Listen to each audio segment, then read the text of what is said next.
My name is Emily. I live with my husband in a spacious house. We have a son named Richard who reached adulthood a few years ago and moved out. Initially, I felt lonely without him, but I've since adjusted. Still, it always brightens my day when he calls to say he's coming home. One day, Richard called to tell us he was visiting and had someone special to introduce. From the moment we heard this, my husband and I were filled with excitement. Before noon, Richard arrived with a lovely woman by his side. Although I had an inkling from his words, I never truly expected him to bring someone home. My son, beaming with pride, introduced her. Her name is Karen. Isn't she wonderful? She's my wife. I was momentarily stunned, struggling to grasp his words.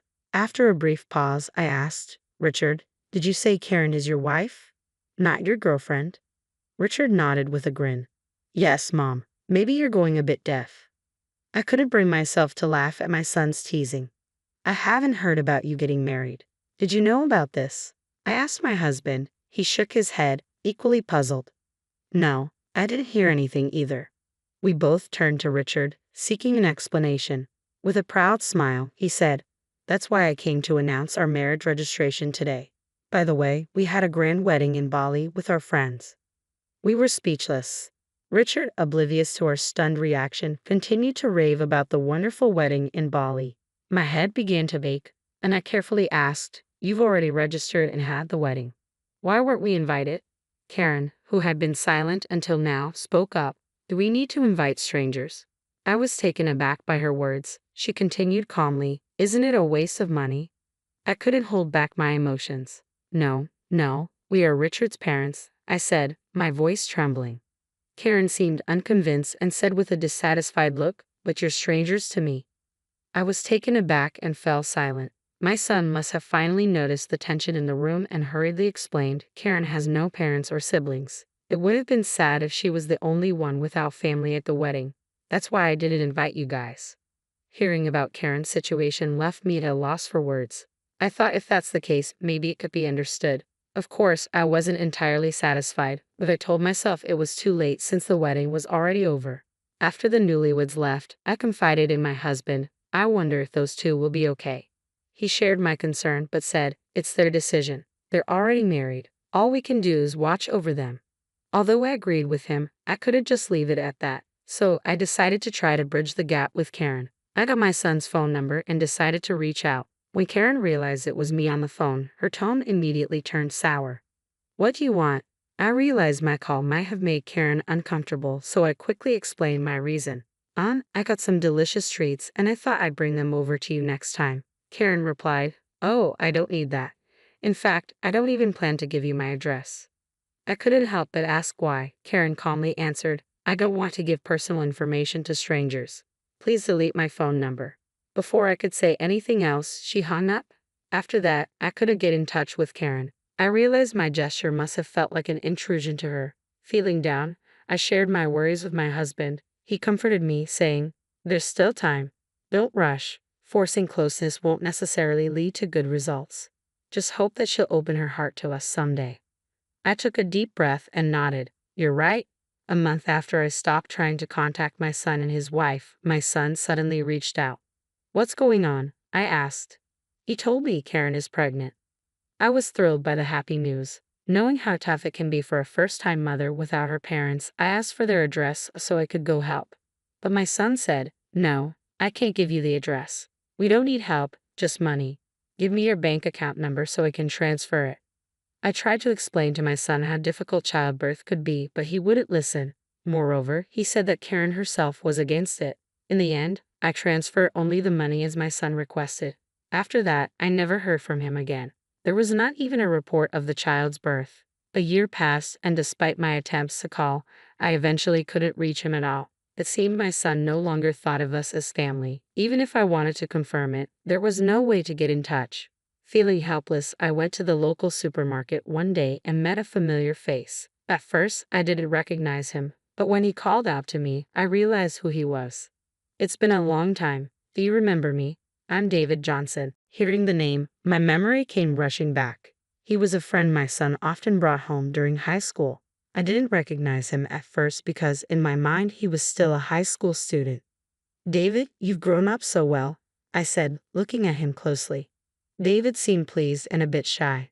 Then I noticed the woman standing next to him. She wore a matching ring with David, and her belly was noticeably large. I involuntarily covered my mouth and exclaimed, "Oh my!" David nodded shyly. "This is my wife, Olivia. Our child is due in 2 months." "Olivia, is it? Congratulations." "Thank you," Olivia said, looking momentarily confused before smiling happily. After a brief exchange of pleasantries, we parted ways quickly, not wanting to impose on the expectant mother. 2 months later, I received an email from David. We had exchanged contact information during our reunion because he wanted to share the news of the birth. The email included a photo of their newborn baby, a truly adorable little one. As I looked at the picture, I couldn't help but imagine what it would be like if it were my own grandchild. I looked at the photo of the baby, someone I had never met, and found myself shedding a few tears. I emailed David, offering to send a gift to celebrate the occasion. Shortly after, a flustered David called me. "I didn't reach out with that intention, so please don't trouble yourself." I couldn't help but chuckle at David's apologetic tone. "That's not it. I just want to celebrate, since I can't do anything for my own grandchild." There was a pause on the other end before David asked, "Something happened with Richard, didn't it?" I remained silent, and David continued. "I was hesitant to tell you, but actually," he revealed a shocking story. Olivia was originally Richard's girlfriend.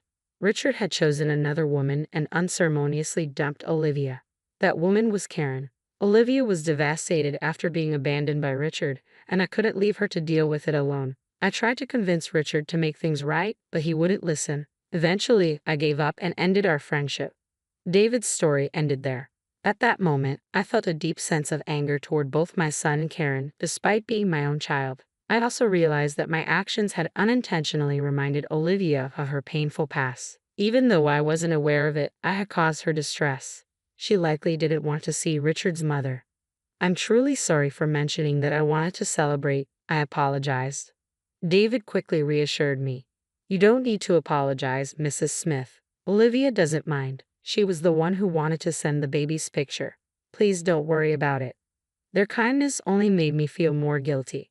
David then added, "I just don't want Olivia to have anything to do with Richard and his wife ever again."